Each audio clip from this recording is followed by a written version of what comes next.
ஓம் ஸ்ரீராம ராம ராமேதி ரமே ராமே மனோரமே சகசிரநாம தத்துல்யம் ஸ்ரீராமநாம வராணனே. உலகம் யாவையும் தாமுழா வாக்கலும் நிலைபெறுத்தலும் நீக்கலும் நீங்களா அழகிலா விளையாட்டுடையார் அவர் தலைவர் அன்னவர் சரண் நாங்களே.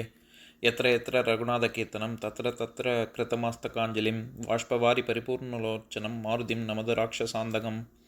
அஞ்சிலே ஒன்று பெற்றான் அஞ்சிலே ஒன்றை தாவி அஞ்சிலே ஒன்று ஆறாக ஆரியர்க்காக ஏகி அஞ்சிலே ஒன்று பெற்ற அணங்கை கண்டு அயலாரூரில் அஞ்சிலே ஒன்றை வைத்தான் அவன் எம்மை அழித்துக் காப்பான். மிகை பாடல்கள்ல தாடகை வதை படலத்துல 11வது பாடல் பார்க்க போறோம். விழைவு அரு மாதவம் வெக்கினோர் விரும்பு உழை கலை இரளையை உயிருண்டு ஓங்கிய வழை முதல் மரணெல்லாம் மடிப்ப மாதவன் தழல் எழ விழித்தனன் சாம்பல் ஆயினான். இதுதான் பாட்டு. இப்ப நம்ம பதம் பிரிச்சு பொருள் பார்க்கலாம்.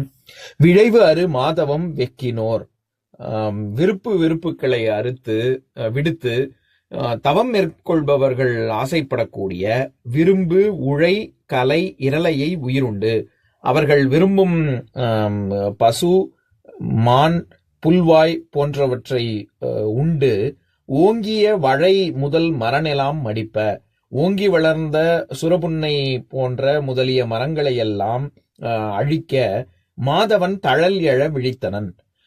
அகத்திய முனிவன் நெருப்பு கக்கும் விதத்தில் விழித்தான், சாம்பல் ஆயினான். அந்த பார்வையினால் சுட்டரிக்கப்பட்டான் சுந்தன் என்னும் யக்ஷன். இப்ப நம்ம இந்த பாட்டுல இருக்கக்கூடிய நயங்களை பார்க்கலாம்.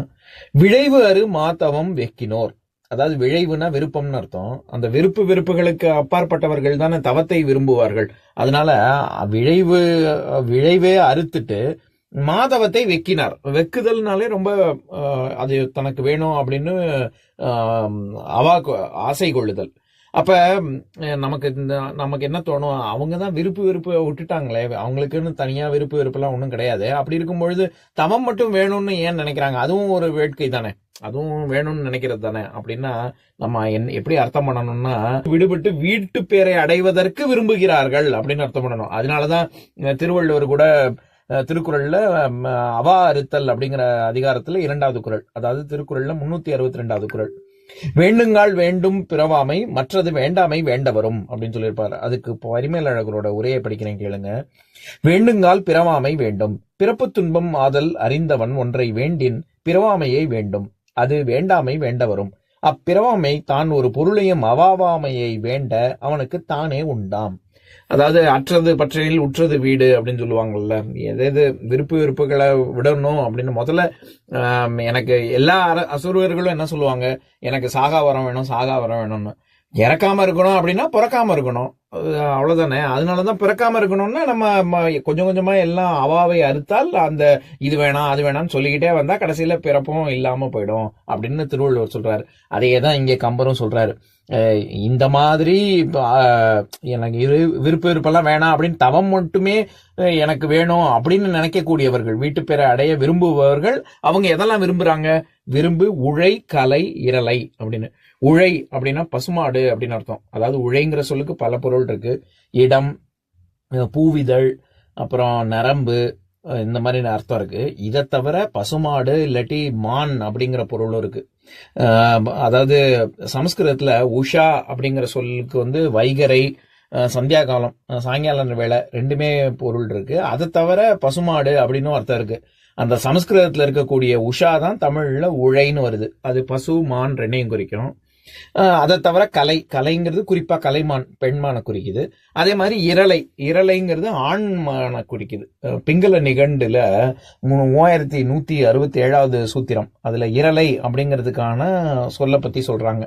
அந்த நிகண்டுல இரளை கிளவி மானின் ஏறும் தலைநாளும் ஊதும் கொம்பும் ஆகும் அப்படின்னு.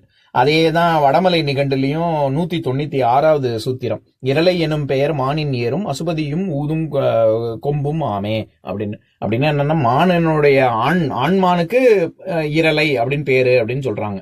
அப்ப இங்க 3 பிராணிகள் சொல்றாங்க, உழை கலை இரளை.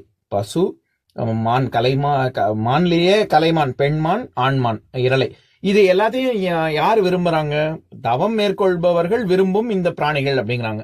அவங்கதான் விருப்பே இல்லையே, அப்புறம் எதுக்கு இந்த பிராணியெல்லாம் அவங்க ரொம்ப விரும்புறாங்க அப்படின்னு கேட்டா, பொதுவாகவே சாத்வீக குணமுள்ள சாதுக்கள் எல்லாரும் மற்ற சாத்வீகமான விஷயங்கள் எல்லாத்தையுமே விரும்புவாங்க. அது மிருகங்கள்னு இல்ல, எல்லாத்துலயுமே 3 குணங்கள் நம்ம எப்பவுமே சொல்லியிருக்கோம்ல, அதாவது 3 குணங்களின் தாக்கம் இருக்கும் அப்படின்னு. அதுல சாத்வீக குணம் தான் உயர்ந்த குணம். அந்த குணத்தின் மேலோங்கி இருக்கக்கூடிய எல்லா பிராணிகளையும் விரும்புவாங்க. விலங்குகள்ல அது பசுமாட்டுக்கும் மானுக்கும் தான் ரொம்ப ஜாஸ்தி. அதனாலதான் பிரம்மச்சாரிகள் கூட பூணூல்ல மான் தோல் இருக்கணும் அப்படின்னு ஏன் சொல்றாங்கன்னா, அந்த சாத்வீக குணம் எப்பவுமே மனசுல இருக்கணும். ஏன்னா பூணல் அப்படிங்கறதே விரதம் பூணுதல் அப்படிங்கறதுல இருந்து வர்றதுதான். அப்ப அந்த பிரம்மச்சரிய விரதத்துக்கு இந்த மாதிரி நான் சாத்வீக குணத்தோட இருக்கணும் அப்படிங்கறத நினைவு கூறும் விதமாக மான் தோல் அணிவாங்க. எதுக்கு சொல்ல வரேன், அதனாலதான் அவங்க இந்த 3 பசு, ஆண்மான், இரலை, அதாவது இரலை, பெண்மான், கலைமான், இதெல்லாத்தையும் விரும்புறாங்க. அப்படி விரும்புற இந்த பிராணிகள் எல்லாத்தையும் சாப்பிடுறான் யாரு, சுந்தன்கிற யக்ஷன். அப்படி பண்ணிட்டு ஓங்கிய வழை முதல் மரணெல்லாம் மடிப்ப, நம்ம ஏற்கனவே பார்த்திருக்கோம். போலி அப்படின்னு சொல்லிட்டு முதல் போலி, இடைப்போலி, இறுதி போலி அப்படின்னு நம்ம உதாரணம் கூட பார்த்தோம்ல. திருக்குறள்ல விருந்தோம்பல் அப்படிங்கிற அதிகாரத்துல இது அகனமர்ந்து செய்யாள் உரையும் முகனமர்ந்து நல்விருந்து ஓமோ அணில் அப்படின்னு. அதுல அகன், முகன் அப்படின்லாம் வருது இல்ல, அகம் முகம்க்கு. அந்த மாதிரி இங்க விரும்பு மரண் எல்லாம் மடிப்ப அப்படின்னு, மரம்ங்கிறது மரண் அப்படின்னு வந்திருக்கு. இந்த இடத்துல மடிப்ப அப்படிங்கிறது அழிக்க அப்படிங்கிற பொருள். அதாவது வழைனா புன்னை மரம், அந்த சுரபுன்னை மரத்தை எல்லாத்தையும், அந்த மரம் தொடங்கி முதல் எல்லா மரத்தையும் எடுத்து வீசி எறிகிறான் அந்த அகத்தியனுடைய ஆசிரமத்தை நோக்கி. அதனால மாதவன் தழல் எழ விழித்தனன், அதனால கடுங்கோபம் கொண்டு நெருப்பு பார்வை பார்க்கறதுல அந்த பார்வையிலேயே அவன் சாம்பல் ஆயினான் அப்படின்னு சொல்ல வர்றாரு. இந்த பாட்டின் மூலமா கம்பர் சொல்ல வர்ற கருத்து அதுதான். அதாவது ஏன் தாடகை இப்படி ரொம்ப அரக்கியாக மாறினாள் அப்படின்னா, சுந்தன் தான் மணந்த சுந்தனை இவர் அகத்திய முனிவன் பார்வையிலேயே சாம்பல் ஆக்கி விட்டு அதனால கோபம் கொண்டு அவள் அகத்திய முனிவனை தாக்க வரும்பொழுது அகத்திய முனிவன் சாபம் இடுகிறார். அதனாலதான் தாடகை இப்படி ஒரு அரக்கியாக மாறுகிறாள் அப்படிங்கிற அந்த வரலாறு தான் பார்த்துக்கிட்டு இருக்கோம். அதான் இந்த பாட்டுல அதுதான் சொல்றாரு, எப்படி சுந்தன் இறந்தான் அப்படின்னு. இப்ப நான் பாட்டை இன்னொரு தடவை படிக்கிறேன், கேளுங்க. விழைவு அரு மாதவம் வெக்கினோர் விரும்பு உழை கலை இரலையை உயிருண்டு ஓங்கிய வழை முதல் மரணெல்லாம் மடிப்ப மாதவன் தழல் எழ விழித்தனன் சாம்பல் ஆயினான். இன்னொரு நாள் இன்னொரு பாட்டு பார்க்கலாம். ஓம் சாந்தாகாரம் புஜகசயனம் பத்மநாபம் சுரேஷம் விஸ்வாதாரம் ககனசத்ரசம் மேகவர்ணம் சுபாங்கம் லக்ஷ்மீகாந்தம் கமலநயனம் யோகி ஹிருத்யானகம்யம் வந்தே விஷ்ணும் பவபயஹரம் சர்வலோகைகநாதம். உம்பரோடு இம்பர்காரும் உலகம் ஓர் ஏழும் ஏழும் எம்பெருமான் என்று ஏத்தி இறைஞ்சி நின்று ஏவல் செய்ய தம்பியரோனும் தானும் தருமமும் தரணி காத்தான் அம்பரத்து அனந்தர் நீங்கி அயோத்தியில் வந்த வள்ளல். ஓம் பூர்ணமதః பூர்ணமிதம் பூர்ணாத் பூர்ணமுதஸ்யதே பூர்ணஸ்ய பூர்ணமாதாய பூர்ணமேவாவசிஷ்யதே.